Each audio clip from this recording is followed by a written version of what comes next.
We को तो कैसे हैं आप सब। आई होप आप सभी अच्छे होंगे। मैं भी ठीक हूँ। Welcome to my channel Mohabbatein Aisi. चलिए बिना कोई वक्त ज़ाया करे अपनी कहानी पर आते हैं। कहानी नियति पार्ट 22। यहाँ पर कई बार ऋत्विक कॉल कर चुका था काव्या को। कई बार उसका कॉल आ चुका था। ये काव्या को पता चल रहा था। कहीं ना कहीं दीदी देख भी रही थी, लेकिन वो क्या कह सकती थी। वो तो इवन ये कहती भी है कि आप कॉल रिसीव कर लीजिए, आपके फ़ोन पे बार बार कॉल आ रहा है। लेकिन काव्या कह पड़ती कि छोरी, अगर जो गाड़ी रुकी ना तो सोच ले सांसें भी रुक जाएंगी दोनों की। तो अब धृति कुछ कहती नहीं है। यहाँ पे कई बार ऋत्विक जो कॉल कर रहा था तो अनुराधा जी पूछ पड़ती है, सच सच बता छोरे, काव्या किधर है? जो सरपंच जी जो बोल रहे हैं वो सच है क्या? तभी ऋत्विक जो था अपनी नजरें अब झुका लेता है उनके सामने और झुकाते हुए ही कहता है, हाँ माँ, जो सच है। काव्या दी श्रुति के बहन को लेने के लिए गई है। भाई साहब, ये सुनते ही अनुराधा जी पूरी तरीके से बौखला चुकी थी और वो कह पड़ती है कि छोरी, और तूने एक बार भी ना रोका तूने उससे। थारे को अच्छे से पता था कि ये जो छोरी कर रही है इसके बाद क्या हाल होगा। तभी वो कहते हैं कि पता था माँ, लेकिन मैंने रोकने की कोशिश भी की थी, लेकिन दी आपको तो पता है ना, हमारी बात ना सुनी, मैं क्या करता।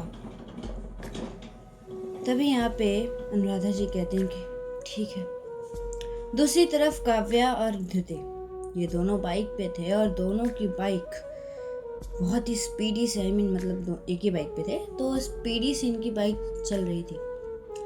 लेकिन जिस रोड से ये लोग जा रहे थे उस रोड के सामने से ही वहां से सरपंच जी के लोग आ रहे थे। अब सरपंच जी के लोग और साथ ही साथ धृति के बाबा के जो कुछ लोग थे वो सभी लोग अभी इनको ढूंढ रहे थे।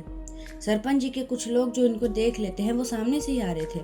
तो काव्या जो थी वो बाइक रोकती है और जैसे ही वो सामने देखती है तो वहां से वो सब पहचान जाती है कि सामने वाले जो लोग हैं वो सरपंच जी के आदमी हैं। दीदी तो क्या पड़ती कि जी अब क्या करेंगे। तभी काव्या कहती है, छोरी, मारे को कस के पकड़ ले, नहीं तो मैं ना कह सकती, थारी गिरने के चांसेस कुछ ज़्यादा हो जाएंगे। तभी दीदी कहती कि हाँ मैं करती हूँ, और वो कस के पकड़ भी लेती है। भाई जो उसके बाद वो बंदी जो टर्न लेती है ना बाइक से, ओहो, वो टर्न लेती ही वहां से फुल स्पीड में बाइक भगाती है। वो लोग देख तो रहे थे और वो लोग कह भी रहे थे, छोरी रुक जा, अगर रुकी ना तो सरपंच जी थारे को मार डालेंगे। तभी काव्या मन ही मन कहती है, हाँ, जैसे रुकने से तुम्हारे सरपंच जी मारे को छोड़ देंगे। वाह। और वो और स्पीड में भगाती है। वो भगा रही थी यहाँ से काफी जोर से स्पीड में। उसकी स्पीड कहीं ज्यादा थी। यहाँ पे कहीं ना कहीं धृति को थोड़ी बहुत घबराहट तो हो रही थी, लेकिन काव्या जो थी उसके हाथ को कस के पकड़ी हुई है और कहती है कि छोरी, हाथ छूटना ना चाहिए, अगर छूटा तो तुम्हारे लिए प्रॉब्लम हो जाएगी। और यही कहकर वो और कस के धृति को पकड़ लेती है। फिर उसके बाद इन लोगों की गाड़ी थोड़ी आगे बढ़ती है तो आगे खड्डा पड़ता है। वो खड्डे को जैसे ही काव्या देखती है तो वो देख के वो खड्डे के साइड से थोड़ी सी स्पेस थी तो वहां से वो अपनी बाइक तो लेकर चली जाती है। लेकिन यहाँ पे दिक्कत की बात ये थी कि जो खड्डे था वो थोड़ा सा बड़ा ही था, तो वो खड्डे में जीप तो फंस जाती है। एक्चुअली जो लोग पीछा कर रहे थे वो जीप में थे। यहाँ पर काव्या जो थी वो एक बार पलट के देखती है तो उनकी जीप जो थी वो फंस चुकी थी और यहाँ से काव्या फुल स्पीड में उस रोड से टर्न लेकर आगे बढ़ जाती है। वो जो लोग थे उसमें से एक शख्स जो था वो कॉल करके कहता है कि सरपंच जी, ये लोग इस रोड से गए। उस रोड का नाम बताता है और कहता है कि ये लोग इस रोड से गए हैं। सरपंच जी और ज़्यादा गुस्से में आ चुके थे। अब वो क्या करते हैं, वो उसी रोड से जो थे वो जिस रोड पे अब काव्या जा रही थी उस रोड के लिए टर्न ले चुके थे। काव्या जो थी वो काफ़ी दूर आ चुकी थी, तो वो क्या करती है, एक जगह पर जाके थोड़ी देर के लिए बाइक रोकती है। तभी भी ऋत्विक का कॉल आ रहा था, तो ऋत्विक का वो कॉल रिसीव करती है और रिसीव करते ही कहती कि छोरे, थारे पास सिर्फ 15 मिनट है, 15 मिनट में मारे को माधवगढ़ स्टेशन पे मिल। तभी वो क्या पढ़ते हैं कि पढ़ती बोलते कि जितना कहा था सारी चीजें उस हिसाब से चलेगी। तभी अनुराधा जी पीछे से कहती कि पागल हो गई क्या छोरी, थारा दिमाग सारे ठिकाने पे है। तो कहते हैं माँ, इस वक्त हमारे पास आपको एक्सप्लेन करने का बिल्कुल भी वक्त ना है, मैं आपसे बाद में बात कर लूँगी, लेकिन इस वक्त ना। अगर इस वक्त आपके पति के हाथ में लग गई ना, तो ना ये छोरी बचेगी और ना ही मैं, तो सोच लो। तभी उसकी माँ कहती कि ठीक है जाओ, और इतना कहकर वो कॉल उसकी माँ डिस्कनेक्ट कर देती है। यहाँ पे काव्या जो थी वो फिर से बाइक पे बैठती है और वो बाइक चलाने लगती है, लेकिन काफ़ी स्पीड के वजह से वो जो था उसके हाथ में चोट लग चुकी थी। वो जो जिस तरीके से वो टर्न ली थी वहाँ पे कुछ था जिसके वजह से काव्या के हाथ में चोट लग चुकी थी, तो वहाँ से खून जो था वो बह रहा था। लेकिन काव्या का बिल्कुल भी ध्यान उसके हाथ पे नहीं था, कहीं ना कहीं उसके शोल्डर पे भी चोट लगी हुई थी जिसकी पट्टी खुल चुकी थी। उसके दर्द, उस चोट पे काफ़ी ज़्यादा इफ़ेक्ट हो रहा था, लेकिन काव्या का ध्यान इस बार उसके चोट पे नहीं, इस वक्त बस किसी भी हाल में धृति को बचाना है, इतना ही था। और वो क्या करती है, स्पीड से भगा तो रही थी, लेकिन यहाँ पे सरपंच जी की गाड़ी जो थी वो देख लेती है, क्योंकि सरपंच जी की गाड़ी जो थी वो एक रोड से कनेक्टेड थी और वहाँ से उन्होंने टर्न लिया था। तो काव्या जो थी वो देख लेती है सरपंच जी अब पीछे से आ रहे हैं, और वो कह पड़ते हैं थोड़े से जोर से कि छोरी गाड़ी रोक दे, मैं तरोगा थारे लिए, और उस छोरी को मारे हवाले कर दे, नहीं तो उसके बाद जो होगा वो थारे को भी अच्छे से पता है। काव्या इस चीज का कोई रिप्लाई नहीं देती। सरपंच जी को और तेज गुस्सा आती है, क्योंकि काव्या ने अपनी स्पीड और बढ़ा ली थी बाइक की, क्योंकि जो अब तक उसने स्पीड को नॉर्मल कर दिया था वो अब स्पीड को और भी ज्यादा जोर से भगा चुकी थी, और भी ज्यादा हाई पे। ये देखे सरपंच जी को बड़ी तेज गुस्सा आती है, और वो होता है ना कि वो क्या करते हैं अपनी बंदूक निकालते हैं, क्योंकि ऑलरेडी उनके पास बंदूक थी, तो वो बंदूक निकाल के वो शूट करने वाले थे, क्योंकि इतनी गुस्से में आ चुके थे। काव्या बिल्कुल भी उनके सुनने के मूड में बिल्कुल नहीं थी। तभी उनके भाई उनको रोकते हुए कहते हैं कि भैया क्या कर रहे हो आप, जो तो ना करो, आपकी बेटी है। तभी सरपंच जी कहते हैं कि अगर ये हमारी बेटी हो, ये ऐसी होती ना बेटी, तो कसम से मन कर रहा है ना कि अभी के अभी इसको गोली मार दूं। तभी वो कहते हैं कि भाई साहब प्लीज दोबारा जो गलती ना करो। लेकिन सरपंच जी वो तो मानो सुनने के मूड में नहीं थे, वो इवन गोली चला भी देते हैं, लेकिन जैसे तैसे करके काव्या बच जाती है, वो गोली मिस आउट हो जाती है, और वो थोड़ी सी मिस मुड़ के ही मानो सरपंच जी के तरफ देखते हुए कहती है कि इस बार आपकी गोली का निशाना चूक गया सरपंच जी, पिछले बार की तरह सीधा ना लगा, बेटर लक नेक्स्ट टाइम। और अपनी गाड़ी की, अब वो होता है ना कि एक टर्न लेती है, जो वो एक टर्न था जो कि कच्चा रास्ता था, और उस कच्चे रास्ते में जीप तो जाएगी नहीं, तो उस कच्चे रास्ते को शॉर्टकट था, तो वो क्या करती है, उस शॉर्टकट से वो अपने गाड़ी को उसी कच्चे रास्ते से लेकर जाती है। सरपंच जी की गाड़ी वो थोड़ा आगे जाके रोकते हैं और बड़े ही गुस्से में कहते हैं कि छोरी मैं थारे को छोड़ूंगा नहीं। और शायद उनका अंदाजा हो चुका था कि काव्या किधर जा रही है, तो कहते हैं कि सीधा गाड़ी स्टेशन लेकर चलो। अब ये गाड़ी रुकेगी तो स्टेशन पे रुकेगी, और आज ये छोरी का मरना तय है। आज लाशें 2 नहीं 3 जलेंगी, चलो लेकर। और भाई वहां से उस गाड़ी को, उस जीप को स्टेशन तक लेकर जाया जाता है, मतलब स्टेशन की रोड लोग पकड़ चुके हैं। यहाँ से काव्या जो थी वो शॉर्टकट था, तो उसको वहां से पहुंचने में अब ज़्यादा लगता नहीं टाइम, 5 मिनट। दूसरी तरफ ऋत्विक जब कॉल काव्या ने रिसीव किया था तो वो कह पड़ती है कि सारी की सारी चीज़ें लेकर निकल जाओ, तो वो वैसे ही करता है, लेकिन यहाँ पर जैसे ही ऋत्विक निकलने वाला था तभी श्रुति कह पड़ती है, अब मैं भी चलूँगी आपके साथ। तभी ऋत्विक कहते हैं कि देखिए, पर तभी श्रुति कहती है हमारी बहन उनके साथ है, प्लीज़ एक बार अपनी बहन से मिलना चाहती हूँ।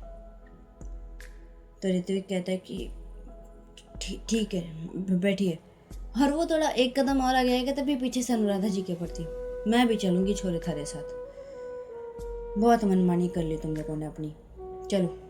और अब ऋत्विक क्या ही कहे अपनी माँ को, कहते जी चलिए। और ये तीनों अब जाके एक जीप में बैठते हैं। ऋत्विक जो था वो बहुत ही फास्ट ड्राइव करता है, क्योंकि काव्या ने उसे कह दिया था कि छोरे थारे पास ज़्यादा वक्त ना है, 15 मिनट का वक्त है। तो भाई वो जैसे तैसे करके 15 मिनट भी नहीं कह सकते, 2 मिनट पहले ही पहुंच जाता है। जैसे ही वहाँ पे काव्या पहुँचती है, क्योंकि वहाँ से काव्या को पहुँचने में ज़्यादा वक्त नहीं लगता, तकरीबन 10 मिनट।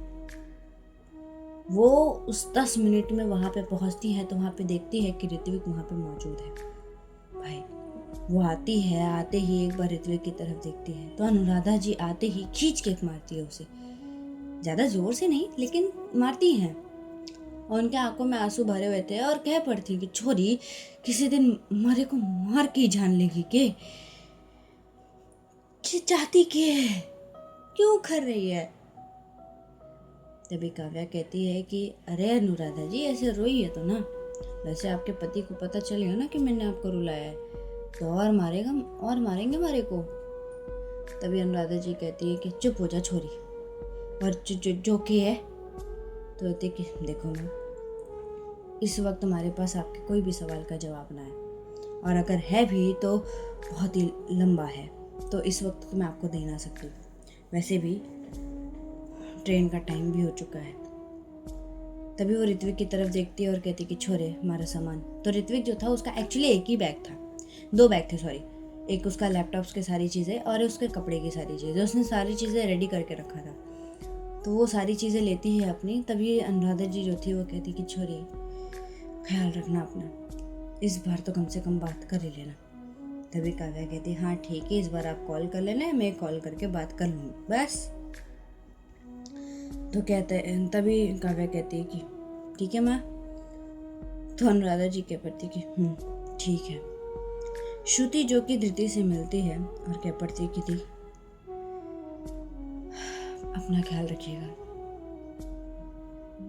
माँ ने बताया था सारी चीज़ें, माँ ने बता दिया हमारे को। तभी दीदी कहती है कि हर शख्स बुरा नहीं होता, शायद हमारे नसीब में बुरा शख्स था, थारे में ना हो तो बेहतर है, ख्याल रखना अपना। और होता है ना कि एक बार श्रुति जो थी धृति को गले से लगा लेती, और फिर उसके बाद काव्या जो थी वो अब शायद, क्योंकि ट्रेन आ चुकी थी, अब ट्रेन का हॉल्ट टाइम 4 मिनट का था, तो यहाँ पे काव्या जो थी वो आती है धृति के पास और कहती कि छोरी ट्रेन आ चुकी है चल। तभी यहाँ पे जो धृति थी वो श्रुति जो थी वो कह पड़ती है कि हमारी बहन का ख्याल रखना काव्या जी, वैसे जो बोलने की ज़रूरत तो ना है पर ख्याल रखिएगा। तभी काव्या कहती है कि ठीक है, तू भी अपना ख्याल रखना। और ऋत्विक की तरफ देखते हुए कहती है कि छोरे ध्यान रखना, कुछ हो ना। तभी ऋत्विक कहते हैं कि हाँ ना होगा कुछ भी। भाई ये लोग जो थे, अब वो लोग क्या करते हैं, ट्रेन क्योंकि छोड़ने का वक्त हो चुका था, 3 मिनट हो चुके थे, तो तभी काव्या कहती कि छोरी चल, और फटाक से ये लोग क्या करते हैं, ट्रेन के पास चढ़ जाते हैं, सारे सामान रखते हैं। उनका एक अलग कंपार्टमेंट था, VIP कंपार्टमेंट, तो होता है ना कि एक कैबिनेट टाइप होता है कि वैसे में था। तो ये लोग जो थे वो ट्रेन में चढ़ जाते हैं। धृति चढ़ चुकी थी, पहले सारे सामान रखते हैं, फिर उसके बाद धृति चढ़ती है, तब तक ट्रेन चालू हो चुकी थी। काव्या चढ़ेगी ऐसा ही कुछ सीन था, पीछे से सरपंच जी आ चुके थे। वो कह पड़ते हैं कि छोरी आज मैं थारे को छोड़ूंगा नहीं, और वो जो था वो अपनी बंदूक निकाल के अब शूट कर देते हैं। वो शूट तो करते हैं लेकिन ये शूट जो था फिर से इस बार मिस हो जाता है। लेकिन जिस शोल्डर पे चोट लगी थी उसी साइड पे, उसी लेफ्ट हैंड या राइट हैंड में उसको वो बंदूक छू कर निकलती है, जिसके वजह से बहुत ही गहरा चोट यहाँ पे काव्या के हाथ में लग चुका था। उसका हाथ ट्रेन से छूटने वाला था, तभी दीदी उसका हाथ पकड़ लेती कस के और कहती चढ़िए, जल्दी चढ़िए। तो यहाँ पे काव्या जो थी अपना दूसरा हाथ धृति को देती है और जल्दी से वो ट्रेन में चढ़ जाती है। लेकिन जैसे ही चढ़ती है, काव्या एक जगह पर गिरने वाली थी, तभी दीदी संभाल लेती है और संभालते हुए कहती कि आप ठीक हैं? तभी काव्या कहती छोड़िए, मैं ठीक हूँ। तभी वहाँ पे जो टीसी था वो, क्योंकि शायद टिकट के लिए कुछ काम, टिकट के लिए, तो वो देख लेता है और वो क्या पढ़ता है कि ये क्या हुआ है। तभी दीदी कहती है कि प्लीज़ हेल्प करिए, इनकी कंडीशन बहुत ख़राब है, कहीं से भी मेडिकल बॉक्स की अरेंजमेंट हो सकती है, प्लीज़ फर्स्ट एड बॉक्स की बहुत ज़रूरत है। तभी वो टीसी कहता है कि एक मिनट, आप आपका सीट कौन सा है। तो जो काव्या थी वो ये सारी चीज़ें वो सुन पा रही थी। तो वो क्या करती है, उसके जेब में सीट का सारा पेपर था, तो वो क्या करती है, वो हाथ कांपते हुए हाथ से उस पेपर को निकालती है और धृति के हाथ में पकड़ाती है। हाथ उसके बहुत कांप रहे थे। धृति जो थी वो पेपर को फटाक से ओपन करके सीट दिखाती है, तो वो कहता है कि जी आप मेरे साथ चलिए। और उसके बाद ये दोनों को लेकर उनके कंपार्टमेंट में जाते हैं। उनका ऑलरेडी एक कंपार्टमेंट बुक था, होता ना कि जैसे वीआईपी कंपार्टमेंट जैसा, वैसे एक कंपार्टमेंट बुक था। तो वहाँ पर लेकर जाते हैं और उनको जो काव्या की पहले तो ड्रेसिंग करता है वो, मतलब एक फर्स्ट एड बॉक्स लेकर आता है और वो कहता है कि ये फर्स्ट एड बॉक्स है, आप इनकी ड्रेसिंग कर दीजिए, मैं कर देता हूँ। तभी धृति कहती कि मैं कर देती हूँ। तो टीसी कहते हैं ठीक है, मैं आता हूँ, और इतना कहकर वो चला भी जाता है। तभी दीदी जो थी वो क्या करती है, पहले तो सबसे पहले वो सारे सामान लगेज जो सारी चीज़ें थी वो एक साइड में करती है। एक साइड में करके यहाँ पे काव्या का जो था जैकेट, उसने जो जैकेट पहना था, फर्स्ट ऑफ ऑल तो उस जैकेट को उतारती है। भाई उसके शरीर पे इतने खून हो चुके थे कि उसने जो कपड़ा पहना था वो पूरी तरीके से ख़राब हो चुका था, खून से लथपथ हो चुका था पूरी तरीके से। उसकी आंखों में धृति के आंसू आ चुके थे बहुत, मतलब कोई इंसान इतना कैसे कर सकता है किसी के लिए, इतना क्या पागलपन है किसी के लिए।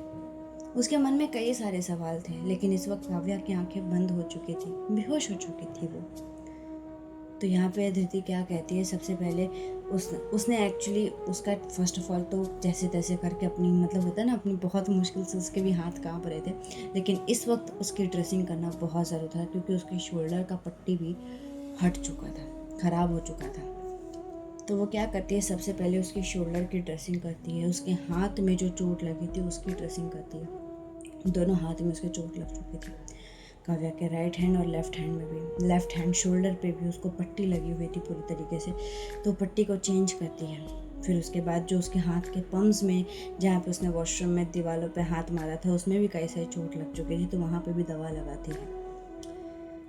फिर उसके बाद वो एक बार फिर काव्या की तरफ देखती है, काव्या जो पूरी तरीके से बेहोशी की हालत में थी।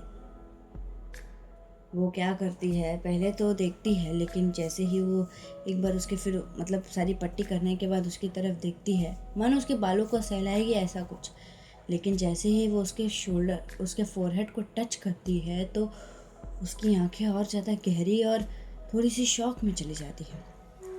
काव्या को बहुत ही तेज़ बुखार था, बहुत ज़्यादा तेज़। वो तभी श्रुति के प्रति, इनको तो फीवर है। तो वो क्या करती है, वो देखती है इधर उधर कहीं पानी का बंदोबस्त, हाँ तो उस कंपार्टमेंट में पानी का बंदोबस्त था। तो क्या करती है, वो पहले तो पानी लेती है, पानी लेते ही जैसे तैसे करके वो जो एक जैसे तैसे करके पहले तो पानी को पट्टी करने की कोशिश करती है, लेकिन कैसे करेगी, ये सबसे बड़ा सवाल था। तो सबसे पहले अपने साड़ी का एक पल्लू फाड़ती है जो कि कॉटन का था, उस पल्लू को फाड़ती है, उस पल्लू को फाड़ के उस पानी से सबसे पहले उसको गीला करती है। एक दवा होती है, वो दवा अच्छे से उस दवा से अच्छे से वो गीला करने के बाद जैसे तैसे करके यहाँ पे काव्या के सर पे वो पट्टी करती है। काफ़ी टाइम तक धृति जो थी काव्या के सर पे पट्टी कर रही थी। काफ़ी टाइम तक जो काव्या का बुखार था मानो उतरने का नाम नहीं ले रहा था। तो पट्टी कर रही थी, ऐसे 2 घंटे बीत जाते हैं, 2 से 3 घंटे बीत चुके थे। अब तो सुबह सुबह की चाय वाले की जो आवाज़ आती है वो भी आना शुरू हो चुकी थी।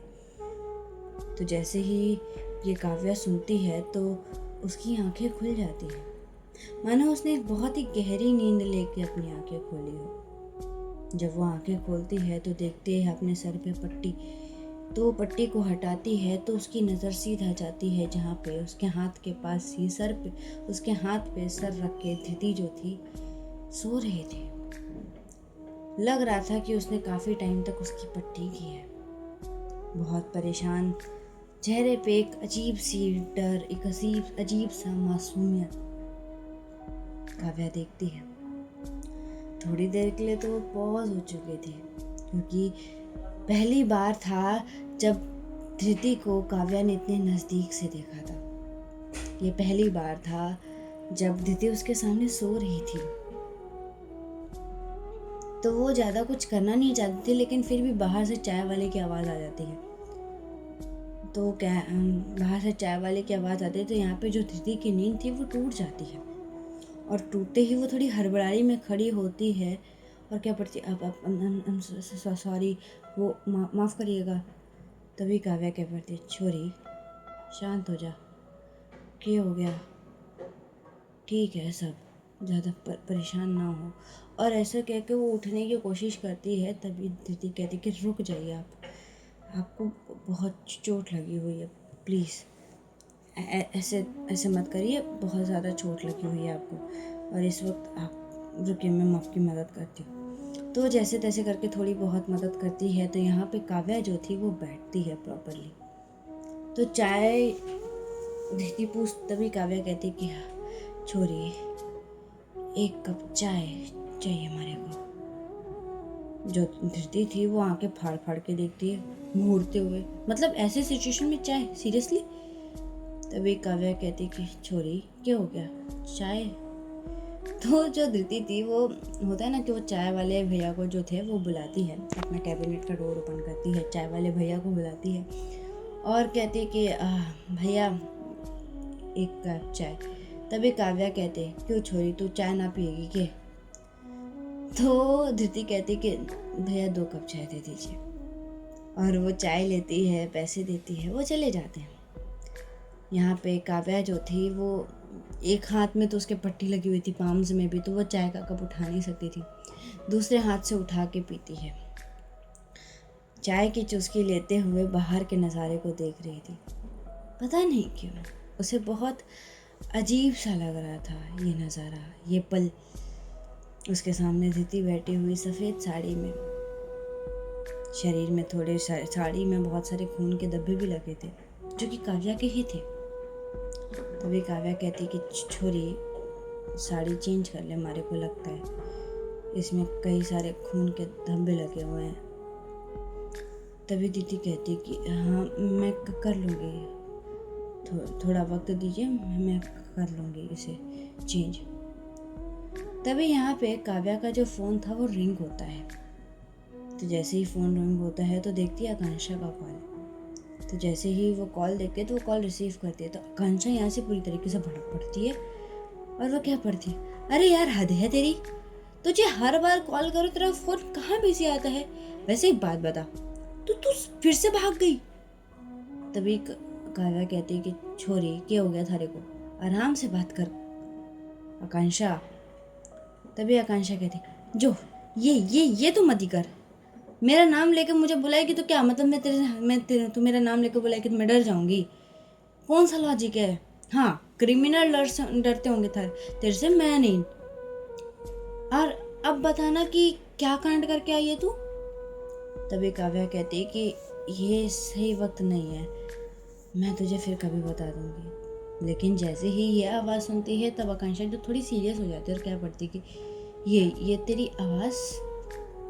तभी काव्या जो थी वो कहती कि कुछ नहीं, बस थोड़ी बहुत चोट लग गई है और वैसे भी आने के बाद तो तुझे दिख ही जाएंगे सारे चोट्स, तो आने के बाद बात करते हैं। तभी आकांक्षा कहती कि अच्छा ठीक है, कब तक आएगी, कब तक पहुँचेगी? तो कहती कि पता नहीं, शायद आज रात तक या कल सुबह तक। अभी तक तो फ़िलहाल मैंने टाइमिंग देखी नहीं है, जैसा रहेगा मैं तेरे को बता दूँगी। तभी आकांक्षा कहती कि ठीक है। वैसे अनिरुद्ध भी काफ़ी ज़्यादा एक्साइटेड है जानने के लिए कि वहाँ पे हुआ क्या था।